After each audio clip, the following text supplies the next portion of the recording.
And so within that picture, consciousness, I'm arguing, I think it makes more sense to think of consciousness as the way that reality comes to know itself. So as life forms, we are made of the energy of existence, and we're relating to existence.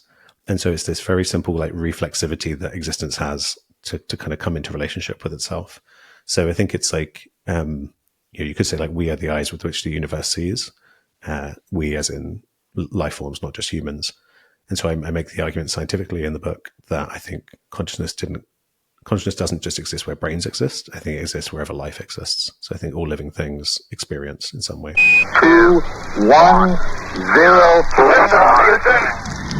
Hi, and welcome to the show. This is Orion. Thank you so much for being here. Today I have with me Dr. James Cooke. He's a neuroscientist, author, and non-dual facilitator. He has 3 degrees in experimental psychology and neuroscience from Oxford University, including a PhD in neuroscience. He is the author of the new book, The Dawn of Mind, How Matter Become Conscious and Alive. And in this episode, we talked about, consciousness. What is consciousness? What's his view of consciousness? We got into some philosophical debate about consciousness. And also, we talked about healing modalities, including psychedelic, breathwork, and more. And now, without further ado, on to the show. Hey, James, and welcome to the show. Thank you so much for being here. Yeah, great to be here. Thanks. Thank you. Can you start by sharing a bit about yourself and what you do, and why are you doing what you're doing? Yeah, so I guess my story begins in my early teenage years when I was raised Catholic, and I was ruminating one day about hell and the prospect of being sent to hell for not having blind faith. And this kind of issue built to like I was taking it very seriously, and it was really upsetting me, and I was getting really absorbed in it.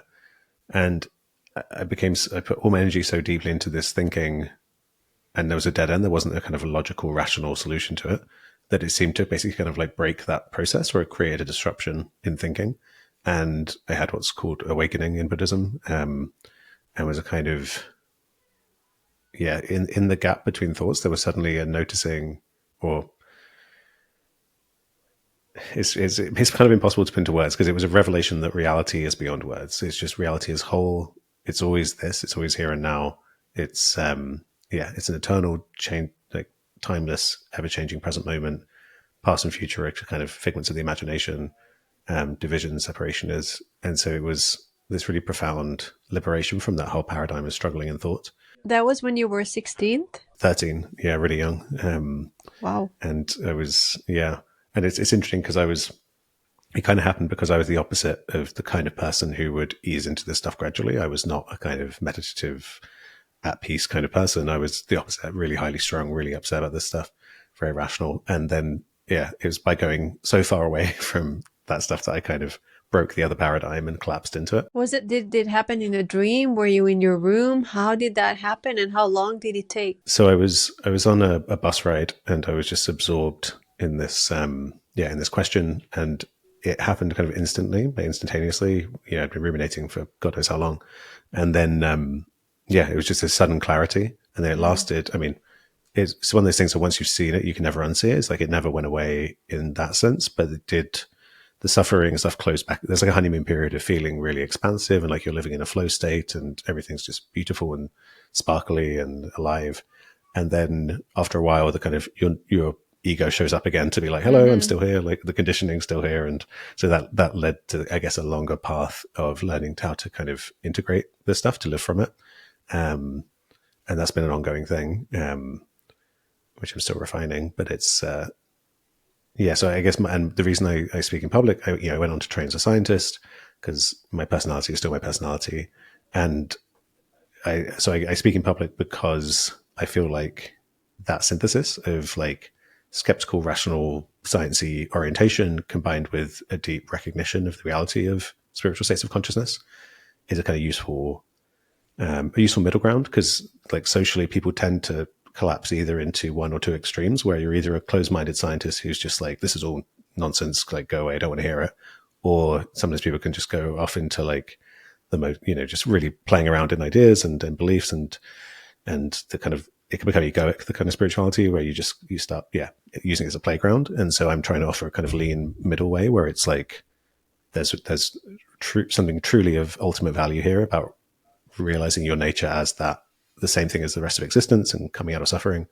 So yeah, I tend to kind of go for this very lean understanding of this stuff. And then in the book I wrote recently, Dawn of Mind, that was like kind of saying that if you take awakening seriously and the idea that you are waking up, you're genuinely getting insight into the way reality is, I think that awakened perspective gives a lot of philosophical and scientific problems get resolved if you look from that perspective.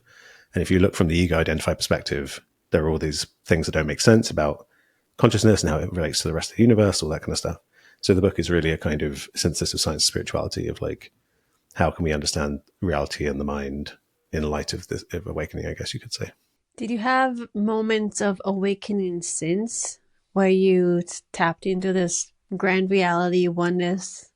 Yeah, so it's the funny thing about it is it's always everything. Like the thing we're talking about, non-duality is often the term that's used. It's like non-separation. So it is actually just this moment, like as everything's appearing, but it kind of feels like it's obscured when we feel like we're a contracted sense of self. So just to kind of communicate that it's accessible to everyone. It's not like a higher plane of consciousness that you have to kind of go somewhere to get to or like be special to get to. It's like, it's what we're all made of. And so it's like in Mahayana Buddhism, they kind of talk about Buddha nature. Everything's made of Buddha nature. Basically, everything's already enlightened. It just not everything knows it. Basically, so yeah. Since then, there've been a bunch of different shifts, and I would say once the contracted self paradigm came back online, and then once I was kind of reached adulthood, there was these two paradigms. There's a kind of sense of just being a suffering self, and I had a lot of suffering, but there was an ability to do, I guess, what's called spiritual bypassing, which is where in an instant you can kind of shift so that there is no sense of self. Everything just is what it is. You're kind of shifting out of concepts, but that would last a few seconds and it would collapse back into a suffering self. So that did help to kind of punctuate the suffering, but it wasn't like a lasting solution. Like it wasn't, I was still suffering. And then what I had to do to integrate it was really go down into the body into kind of trauma work, healing, emotion work, really the kind of the stuff a lot of people rather avoid just in terms of the mucky kind of messy aspect of being a human. Traumas and stuff like that. And then if you're doing that post awakening, you can go really, really deep, and then you can really get into kind of Buddhist maps of this stuff. It's come to be called the kind of dark night of the soul, where you really just are getting in touch with like suffering at its root. That was like a few years ago, that's got its own wacky ride. But then if one is willing to like go there and to face everything in yourself, like the deepest, darkest parts of your shadow, like that's where you can come out of it in a kind of abiding sense of not having a separate self, of there just being the kind of, you could say like the energy of existence manifesting as all of this in every moment. And that's the thing that like we're all seeking, I think, when like really underneath it, but we don't want to go through that mucky barrier of the shadow. So that's kind of the struggle of life, is trying like, how can I get that lasting happiness and satisfaction without facing myself fully? And it turns out you can't. I think the route is through facing yourself fully. Which modality or modalities worked for you to face yourself fully, and how was it for you? Yeah, for me, psychedelics was the way I kind of stumbled my way into this. The integration side of things. I'd been abiding in, it was like 15 years or so after the awakening until I started experimenting with psychedelics. And which type? So in the beginning, I was, first it was an intellectual thing where I was like, this awakening stuff is amazing and I want people to experience it, but like, without having to meditate their entire lives or get lucky through the kind of thing that happened to me. So I was like, psychedelics, people talk about similar stuff. I wonder if, and there are also scientific papers coming out about mystical experiences and how they can heal depression and end of life anxiety, stuff like that. So I was kind of intellectually curious, could psychedelics be a way to democratize awakenings of this kind, this kind of waking up to the wholeness, non-dual oneness of reality? So I tried a high dose, a kind of 5 gram, like what they call a heroic dose of mushrooms the first time. And That's a lot. it was a lot. Yeah, it was actually 51 fresh grams, so it was physically a lot of mushrooms. Um, My and goodness. they, yeah, so Sounds very not tasty. yeah, oh no, it was, yeah, I definitely had like dark chocolate or something on hand to balance it.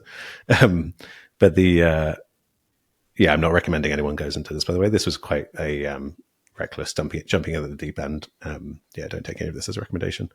But so yeah, through that experience, I saw that the insights or it held me in the state that I could shift into for a few seconds and then collapse back into suffering. It held me there for like hours and was kind of rapturous, but also like, yeah, really, it was like excruciatingly pleasant. It was like a kind of like a full body orgasmic, but like unbearable kind of experience because there was like, anyway, so I was in that and then I came away with the same thing, like, yeah, this can show you the same kind of insights, but with a lot more fireworks, a lot more stuff going on, obviously, because with the initial awakening, nothing changed visually, but there was this things look radically different, but not in any tangible way. It's not like there are fireworks and psychedelic visuals with the awakening. And how did you deal with the darkness within that psychedelic trip? Well, so that first one it was just like a full on sense of being. And so it didn't feel dark. It just felt intense. And then after that, I started to notice on the come up and the come down, I would touch into emotions and then I would kind of breeze past them with these big doses. So then I started doing more normal doses and realized, oh, there's like I always thought of myself as quite a sensitive, like not a macho man kind of guy. I didn't think of myself as emotionally repressed, but it turned out I just had a lot of repressed emotion. Wow. And yeah, so I of all flavors, anger, sadness, grief, fear. And so I just spent years kind of really doing a lot of very intentional trips. Went on an ayahuasca retreat that was very powerful. Yeah, getting in touch with childhood stuff, just really just exploring. It was quite straightforward in the end. It was just kind of like witnessing, bringing to mind memories, feelings, learning to empower myself, learning what lessons I had to learn from childhood stuff. Yeah, so that lasted about 4 years or so. And then I hit a point where suddenly that phase was over and I was in this thing called the dark night, which is where you're kind of like, you've uncorked I guess the sense of self is like a repression mechanism. It like naturally keeps things under control and stops all of our reactions coming out in every moment. Mm-hmm. And so after such an intensive like digging, I hit a point where there was like a fundamental taking my foot off the brake, or like the repression mechanism had been lifted. Wow. And so that was like every day waking up with like really deep, yeah, I guess it was an invitation to learn equanimity and surrender, because it was like just a visceral, unpleasant experience in the body and very somatic. I guess what people call like kundalini, like lots of like tension down the spine and releasing and contracting. And so that lasted like a year and a half. And that really sobered up my evangelism, because before that I was like, everyone should do this. This is wonderful. And then that was like the flip side of the coin, which is like, it is wonderful. And the awakening is very like life affirming, very much about fullness and beingness. And then this was like, and the other side of the coin is impermanence, loss, voidness, emptiness. And like letting go. And so all the stuff that I personally didn't want to do. So that was a kind of like a slow motion ego dissolution kind of thing. And then, but then, come out the other side of it, and yeah, to abide, to resolve that root of suffering, the sense of self is really, is what I'd been seeking. And in retrospect, the Dark Knight stuff, it feels hard when you're in it, but it's like, it was a finite amount of time. It's like 18 months compared to like, it's like a caterpillar going to a chrysalis and then the caterpillar realizing that it's going to get dissolved in the chrysalis. And it's kind of like, yeah, wow. That's what the sense of self is like. Oh, like, it's like, so James like was resisting it and didn't really, but there was like, didn't really want to be doing it, but there was this deep somatic pull towards peace that kind of pulled me through it. But yeah, this is all just the last few years, really. So it's all quite recent. But it's nice to be on the other side of that. Yeah, for sure. I mean, who are you before and after that very super mega transformative process? Yeah, I mean, really only as of like a month ago, like again, Buddhism has really good maps of this stuff. And so I can unpack it in those terms, but there's a particular threshold you cross, which happened for me about a month ago, which is this abiding sense of there not being a self in experience, where experience just feels open, expressive, one-sided, you could say, in that there isn't this duality of like, there's the world, and I'm here in my head somewhere, or like that's just gone in an abiding way now. And it turns out that that's the thing that creates the sense of dissatisfaction and seeking and suffering, and so that just kind of like fell away. And it's so, once that happens, it's so simple, because you're like, experience is just experience. And there isn't a second thing looking at experience. There's just experience, you could say. So it's almost like life becomes more like a kind of flow state, or like the world is life as it is lived. It's like this very simple flow of existence. So yeah, before that, I guess I was James, and now on a conventional level, obviously I can still say my name's James, and like I have obviously that sense of self. But experientially, it's just, there isn't this extra thing that turns out to be an illusion, turns out to be a kind of contracted construct, where like experience is taking, sensations from the body and then visual appearances, and doing this thing where it's like me, not me. And if you start to interrogate that, you can realize, well, that's very flexible. You look at an object and you can be like, well, that's my object. That's my identity is infused in that somehow. But you inquire into that, you're like, well, how can that be? It's just a pen or whatever it is. And then, so you can see that identity is this like mental fabrication, really. And if you're so inclined and you have enough suffering, I think suffering's the thing that really propels people through this. You can dismantle that and then live from a place where it's gone. And and then instead there's kind of like peacefulness instead of struggle. Did your relationship with your loved ones or people changed? Yeah, so with the no self shift, definitely in a positive way, in that so I would say when people talk about like awakening, the idea of like the caveat here is the thing I said about everything's already enlightened. There isn't actually anything that's not awake. But this sense of not being awake, or the dream state, is actually, the mechanism of that is that you've got experience, and then on top of that, there are interpretations. Like, it's an interpretation to say, oh, this is James, that pen is James's, like that. Those are all interpretations. And so, but they don't feel like interpretations. They feel very solid and real. And it's that sense of them being real, what's called reification, the making real of something. That's what creates all the trouble. That's the dream, is that things are solid and real and substantial. And so before that shift, there was a sense of a solid, it's hard to put your finger on, but there was some sense of like a thing called James, not James as the energy of the universe expressing in this current form, but like a thing called James. And that means that when you think there's a real thing there, then you really need to react. So if my wife said something that upset me, and then I felt my feelings about it, there would have been some feeling of like, I need to resolve this. I need to talk to her about it. And whereas now there can be, you say something, there can still be feelings come up, but then there's no need. There's no, that sense of there being something that needs to actually do anything is just gone. Mm-hmm. So that creates a lot more openness and a lot more receptivity. I think it's nice for her, because it's like, it means that I get to just basically be a lot more open and hear her side of things without having to force my side of things, to be part of I still do. I'm not like, you don't become a doormat. You don't suddenly start being like, oh, I don't have any needs, there's no one here. But you don't feel compelled to need to react. So that's the big thing of suffering, is the reactivity, because you think everything's solid and real, so you need to struggle with that.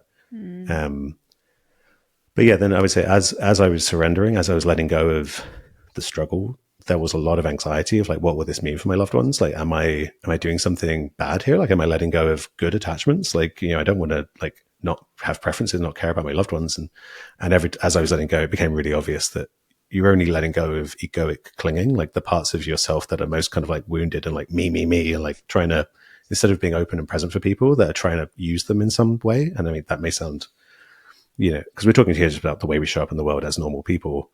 But there is a sense of like, everything, when there's a you, it's like everything relates to me and my journey and my quest to make something of myself in the world, or whatever it is, whatever you're seeking. And so there is this subtle kind of using of everything in terms of the narrative. And so as I was letting go of those attachments, it was really obvious that I was only letting go of kind of unwholesome stuff. And the wholesomeness remains, the sense of openness, connection, love. I mean, not just remains, it's like radically present. So yeah, I think it's been a positive thing. And what did you learn about consciousness? What is consciousness? Yeah, so with the initial shift with this stuff, people can often, their first glimpse of this stuff can be noticing that they are not their thoughts, they are not whatever arises in experience, and then they can come to identify it as the witness, the one who is looking, consciousness, awareness. And And that's a really good initial movement. But what can happen is the idea of identity, like that paradigm, I mentioned that identity serves to kind of repress and keep things under control. There can become this kind of idea that I am awareness, or like there's an identity here. And also it can get expanded to be like, there is only awareness in existence. So that's quite common in spirituality to people to think that only consciousness exists. And there are reasons people think that are reasonable. Like I mentioned, how the kind of the core issue is thinking that things are solid and real and substantial. And actually, I think nothing is. So I think the fabric of reality is not made of some solid, substantial material building blocks. So I think it's true that reality is insubstantial. But I don't think it's true to then say, well, if it's not matter, it must be mind. And this is kind of what I go into my book. And it's kind of comforting to think, well, mind, because like mind becomes like a new substance. So like all of reality is made of consciousness. Mm-hmm. And I think the truth is something that can't be put into words. It's like empty fullness is maybe the best phrase for it. It's like this, maybe like the yin yang symbol. It's like an interplay of being and non-being that can't be named. And so within that picture, consciousness, I'm arguing, I think it makes more sense to think of consciousness as the way that reality comes to know itself. So as life forms, we are made of the energy of existence, and we're relating to existence. And so it's this very simple like reflexivity that existence has to kind of come into relationship with itself. So I think it's like, you could say like we are the eyes with which the universe sees. We as in life forms, not just humans. And so I make the argument scientifically in the book that I think consciousness doesn't just exist where brains exist. I think it exists wherever life exists. So I think all living things experience in some way. So consciousness is a lot deeper and more fundamental, I think, than the scientists typically think, who think it's, something about the human brain or maybe brains in general. But I think it's slightly more subtle than the simple picture of only consciousness exists. So do you think our thoughts are ours, or they are affected by the field? And if so, do we have free choice? Yeah. So the thought, that's a direct path to these insights, is to notice that thoughts, the sense of being the thinker of thoughts, is illusory. There's thoughts arise in the same way, my voice is arising to you without you needing to do anything. And in the same way, thoughts arise within your mind without you needing to do anything. And that sense of being like, well, no, I'm the one thinking the thoughts, that is a comforting kind of stance to take on reality, but it's just like an interpretation. There isn't actually a thinker there in experience. So that's the thing that can be deconstructed. When it comes to freedom, there's an interesting thing where I would say we can start out feeling like that thinker has free will, like truly the ability to choose to be the cause of what it chooses. And see, I think a kind of clearer way to think about it is we do have agency as living things. Like we can make decisions. So if you ask me if I want tea or coffee, I'm free to choose tea, if that's my preference, if you're not like holding a gun to my head. But then if you then inquire into that, you can say, well, I'm British. I was raised, in a country that drinks tea. Maybe that's why I'm choosing tea. And the causality of that even goes back to, the British colonizing India. And that's why tea became there as opposed to coffee, like in Southern Europe. So the causality becomes the causality of, it stretches to kind of the whole of existence, comes together in this moment for me to choose tea. Mm-hmm. So there isn't really a separate self making that choice. So that could feel kind of anxiety inducing for the sense of a separate self, because that sense of control that it wants isn't there. But when you learn to become comfortable with that, it really feels like freedom, because feeling like you're the chooser is a massive burden. But then the final punchline is that when you feel there isn't a separate self and there's only the energy of existence, which is what you are, that energy is completely unconstrained. It is completely free. So it's like you as the oneness of existence has utter freedom to do exactly what it wants. But because it's so free, it will do exactly what is aligned with its nature. So in that sense, it's kind of determined, because why would you do something other than the exact thing you want to do if you're totally free? So I feel like the reason we have these philosophical debates is because the truth of, when you get close to reality, you typically come across paradox. I think both are true. It's simultaneously utterly free and utterly determined. And depending on how you look at that, it looks like we have these concepts that make us feel like there's some conflict here. But I think the answer is just that it's totally both. When I was younger, I had this vision of reality, and it was like a maze where there are predetermined stops that like the soul needs to go and experience. Doesn't have to experience all of it, but there are some, we have the freedom to take a right and a turn and choose our own adventure. But the adventure is there. It's kind of similar to what you're describing. It's both. Yeah, I see that. Yeah, that's pretty cool. And how do you think science today is backing up consciousness or the idea of consciousness? Yeah, so I think the what's cool is, the case I make in my book is that the best, so scientists typically study consciousness through studying the human brain, which in one sense is reasonable because humans can tell us about the conscious experience. And so, you can't ask a worm about it if it has a conscious experience. But at the same time, there's a kind of bias there where there's like human exceptionalism where we think we're really special that can kind of creep in or is already there in the background. So that's partly why sometimes people can end up, I think, making the mistake of thinking that humans are like uniquely conscious or exceptionally conscious. But anyway, when you take that view, when that scientific paradigm of studying one example of consciousness in the form of the human brain, it shows us certain principles about how consciousness works. And then if you follow that through, there's this emerging picture that actually, or at least what I advocate in the book is the way we should understand this, is that those principles didn't come into existence with brains. Those principles came into existence with life. And so if you look at, there's this emerging picture of how life works that points to these dynamics being there.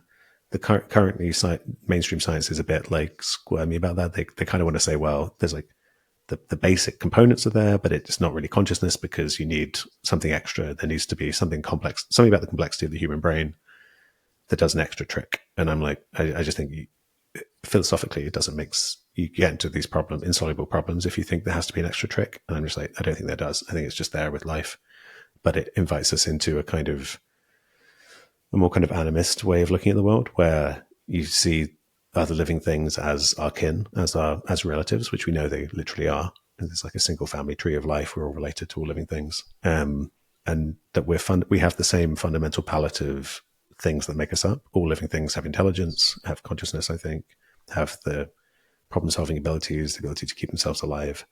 So part of the message of the book goes beyond the spirituality and beyond the science to a kind of invitation on a kind of social level to wake up from our sense of separation from the natural world and of feeling like humans are superior to the natural world and that we get to dominate it. And I think that is at the root of all of our current kind of polycrisis, from climate change to kind of interpersonal, domination. I think the root there is to realize that we are nature in this form. We are not superior to it and we don't deserve to dominate it. And I think understanding the place of, because reckoning with consciousness and reality, we're really trying to understand who we are and where we fit in. And I don't think we fit in a different place to other living things. I think we fit in at the same level. And so that's the kind of a core message of the book. And it seems like the more time goes by, we are moving toward unnatural connection or even like unnatural consciousness. If you think about AI, if you think about social media, if you think about like smart cities with that they're building everywhere. So how are we going to evolve, you think? Because it seems like people are more in high-rise buildings. They're getting more and more disconnected from nature, even from their body, and into social media, into computer, into YouTube. Where do you see us heading? And where do you see us heading with the new emerging artificial intelligence? Yeah, I think you're right that our trajectory is one of becoming disconnected, unmoored, ungrounded. And what I'd like to see is a return to a kind of groundedness. And you're right to mention the body, because I think the body is really the key. Well, present moment experience is the key, but for us as living things, that typically plays out through the body. And so, in my own experience, I really got into running in my 20s and found that, particularly kind of like, with these like minimalist shoes, like kind of barefoot running type shoes, not with the toe finger glove ones, but that type of thing. And what I found is that, yeah, I guess I'd grown up in a way, in a culture where like our feet are not, it felt extremely different to me to be somatically grounded to the earth, to be moving across it with every kind of sinew of my feet kind of gripping to it. It felt far more primate like. And it really had a kind of somatic emotional effect in a way that, and it made me feel less heady. So it's kind of funny how I think, yeah, we're in a culture where we feel like we're rushed off our feet, not having the time to just be here with the earth, like to be here in this present moment. And I think that is the kind of the fundamental issue, is that we're kind of tumbling into the future, chasing, Yeah. out of a kind of fearfulness instead of, again, I mentioned facing ourselves is the root thing we don't want to, that I think is the block here. Mm-hmm. If we can face ourselves, and, there's that saying, I can't remember who said it, but it's like, all of humanity's problems arises from people's inability to sit quietly alone in a room. And that's a similar thing where it's like, if we could just face ourselves and be with ourselves and be here and be somatically connected to the earth, I think that's the corrective. It may sound stupidly simple to people to be like, oh, well, like walk around barefoot, like that's going to solve the climate change. But I think if we're talking about societies made up of humans interacting, and humans interacting, there is this inside out dynamic where our beliefs, our attitudes, the way we carry ourselves shape how we show up in the world. And so actually, I do think if you want to get to the absolute bare root of it, these somatic grounding practices, breath work is perhaps more important than feet. But yeah, so that's really where the root of the issue lies. And we fool ourselves when we go off into our ideas and our stories, and we think we're more than these embodied living things that have basic anxieties about survival and control and death, and that's the fundamental stuff we're dealing with. But yeah, so I think the momentum at the moment is this crazed, psychotic kind of living in a world of mind where we aren't embodied. We're rushed off our feet into this, hurtling into this future like in a runaway train. And we're speaking in 2025 at the beginning of the year, and it's not looking good as far as I can see. All the signs are looking like we're really entering in the next 2 years. Yeah. Yeah, I have no idea what the next few years bring. And The next couple of years, they're predicting a lot of shifts. A lot. Nothing would surprise me at this point, basically, with AI scaling the way it is, with World War III being a possibility. Like nothing's off the table. But the flip side of that is, there's like this socio-political thing called generation theory, where it's like the idea is that every 80 years we go through cycles on a global scale of like conflict, and then after the conflict we kind of sober up and try and collaborate, but then basic human corruption kind of ruins institutions and everyone loses confidence in them, and we all go back into conflict, and then it kind of cycle around and around rather than there being kind of continual progress. And I think learning about that made me feel like, because I grew up in the kind of 90s where there was that sense of the end of history of like, we're doing it, we've done it now, like no more world wars, no more, it's all done now. It's all just going to be improvement from now on. And now it really feels like, we're going back into a period of darkness. But then the silver lining is that the flip side, the other side of the coin is there as well. So like I think there's a possibility of catharsis in terms of waking up of when things get really bad, that forcing us to face ourselves and be like, okay, like this is not working. Like, well, nuclear World War III is not an option. We need to do something. And so I hope if there is, I'm not like an accelerationist or something, but like if there is any flip side of it, I think,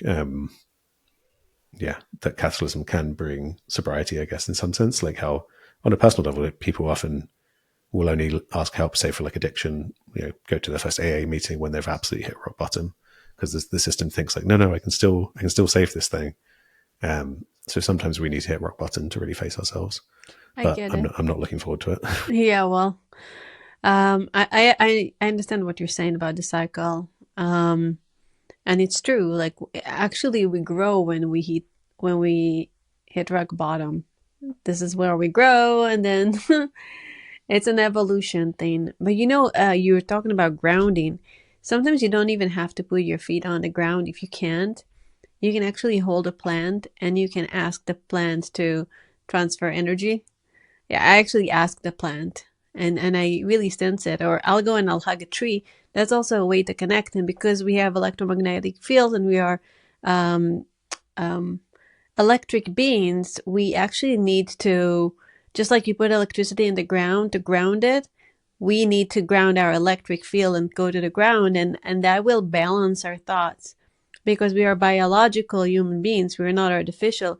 We need that connection to earth, and a lot of people are disconnected and feeling anxiety. I don't even know why. And sometimes it's just as simple as walking barefoot on the beach, or hugging a tree, or working in the garden, or going hiking and seeing something other than buildings and beautiful manicured yards. Like this like wild nature, like, helps you remember who you really are.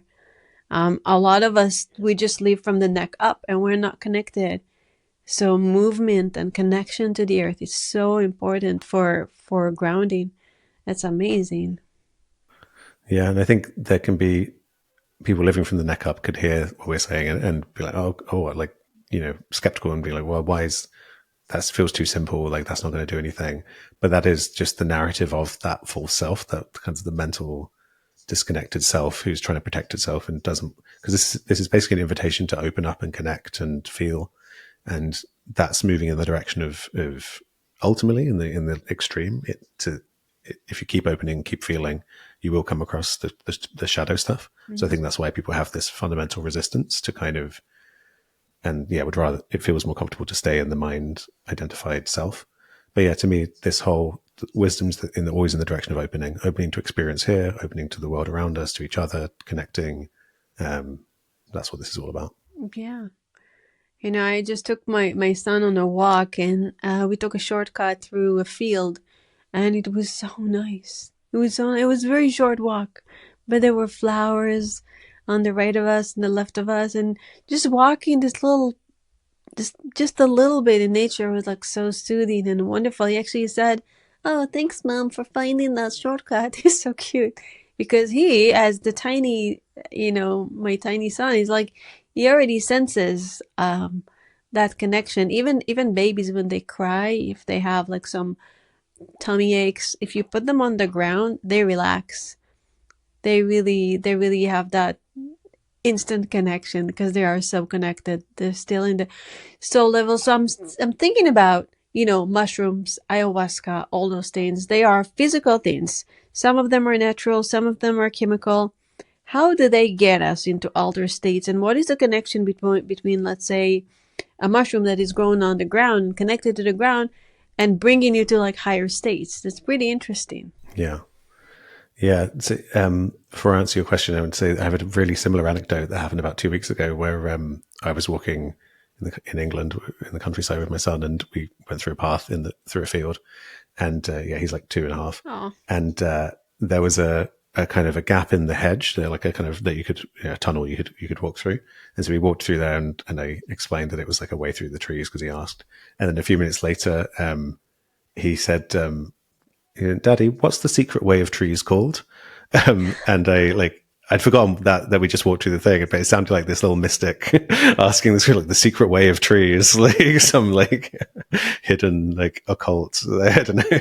I thought that's hilarious. But yeah, so with the mushrooms thing, I think psychedelics are a kind of, it makes sense to me that a lot of indigenous cultures use these kinds of plants, and even like altering one state through chemical means is found throughout the animal world. I mean, I can't remember what it was called, but there was a scientist who wrote a book, it might be called like Intoxicated or something, about this, about different examples of different animals changing their states of consciousness through the use of natural substances. Wow. And so I think Animals? it's a really so it's a deep, and so when you look at like the way that we prohibit this stuff and pretend that it's like something we shouldn't be doing, it seems so silly. But yeah, so I think there's something there about at the root of life is really what's called homeostasis, which is like how we regulate our system. So if you get too hot, you might start sweating to cool yourself down. If you're dehydrated, you'll drink water. All of that kind of, that's basically the drive to keep being, the drive to stay alive, the drive to exist from moment to moment, plays out through this holistic dynamic called homeostasis. And I think part of it is that we can get stuck in a rut, really, in terms of ways of being.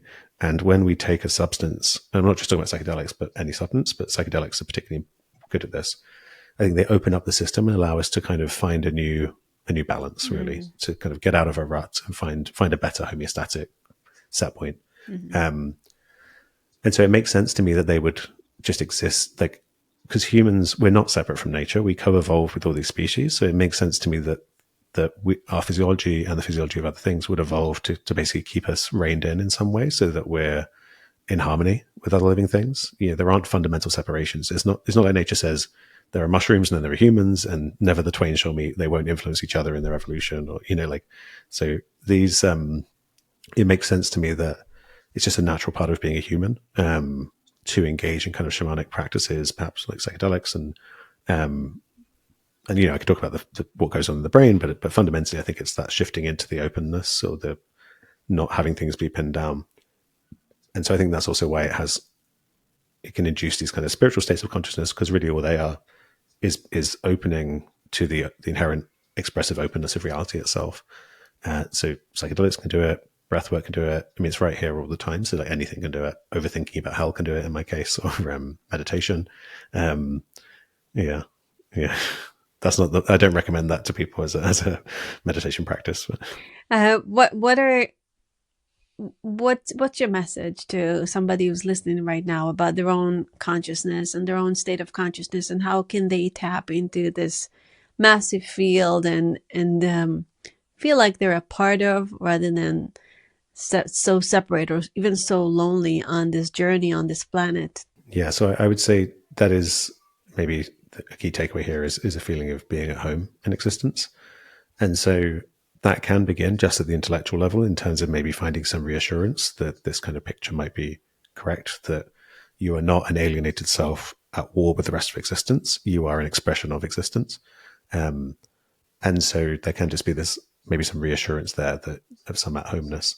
And also the nice thing about that is, if you identify as the energy of existence that currently wears this name, for a time, the energy of existence isn't going anywhere. Like when this body dies, the energy of existence will still be there in other forms, and it's still in there in other forms now.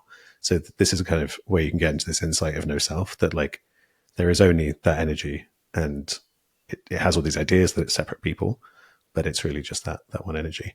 So to move in the direction of this becoming more obvious and it kind of feeling it in your bones, it does come down to that orienting towards openness in the present moment. And so openness can look like a bit of mindfulness, just checking what's actually here in experience rather than what I think is here. It can look like connection in the ways we've spoken about, love, cultivating any qualities that aren't to do with defensive, guarded, self-involved ways of being. And I'm not demonizing those play a role, but as you open, you typically see what's underneath what you're protecting, and as you bring openness and compassionate witnessing to those parts, you find that those coping mechanisms typically fall away. And then this path can get kind of really radically deep, but it is always about that opening here and now, rather than becoming fixated on where am I going to get to with this. And so, if one's interested, you can just, open up in this moment. I've made a bunch of free materials you can find at innerspaceinstitute.org to help people with the basic skills and how to do that. But it always comes back to just doing it here and now. All right. What's the website's name? That's innerspaceinstitute.org. And also, this isn't just about us as separate individuals. I think going on this journey of coming into wholeness here and now addresses that root issue that's underneath all of the issues we face as a species, is that a sense of kind of fearful separation is the fire that's ravaging the world and takes many different forms. And so if you can put out that fire where you are in yourself, then I think you're contributing towards the flourishing of the greater whole as well. I love that. So thank you so much for being here. This was a beautiful conversation. And thank you. Really enjoyed it. So thank you so much. And thank you for everything that you do. And thank you, listeners. Remember to open here and now and heal. Remember that you are not separated. You're not a drop in the ocean. You're the whole ocean. So live your life joyfully, heal, reach to the stars, and have a stellar life. This is Orion. Till next time.